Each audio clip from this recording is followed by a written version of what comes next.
Hello viewers, நீதான் காதல் next week new promo. அபி இருந்துட்டு ரொம்பவே சந்தோஷப்படுறாங்க. ஏன்னா ராகவ் வந்து ஒரு ட்ரெஸ் வாங்கி கொடுத்துருப்பாங்க. அந்த ட்ரெஸ்ஸை வந்து அபி போட்டுக்கிறாங்க. அபி போட்டுட்டு வரவும் ராகவ் அதை பார்த்து ரொம்பவே சந்தோஷப்படுறாங்க. அபி இதை போட மாட்டேன்னு சொன்னேன்றாங்க. சரி, எனக்காக நீங்கள் ஆசையை வாங்கிட்டு வந்துட்டீங்க, அதனால தான்றாங்க.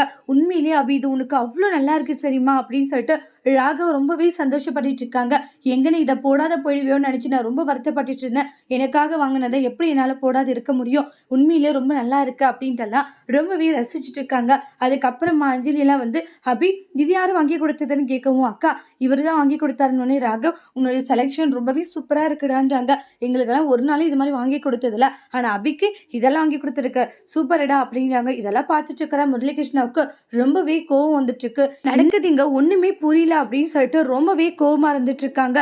டேய் ராகவ், நீ வேணும்னே பண்ணிட்டு இருக்கடா, உன்னை சும்மாவே விட மாட்டேன். அபி எனக்கு சொந்தமானவன், பல முறை உனக்கு அதை நான் தெரிய வச்சிருக்கேன், ஆனால் அது உனக்கு புரியாத முட்டாள் மாதிரி பண்ணிட்டு இருக்கல. கண்டிப்பா உன்னை சும்மா விட மாட்டேன்டா, உங்க ரெண்டு பேரும் சந்தோஷமா நான் இருக்க விட்டுருவேனா அப்படின்ட்டுலாம் முரளிகிருஷ்ணா ரொம்பவே கேவலமா நினைச்சிட்டு இருக்காங்க.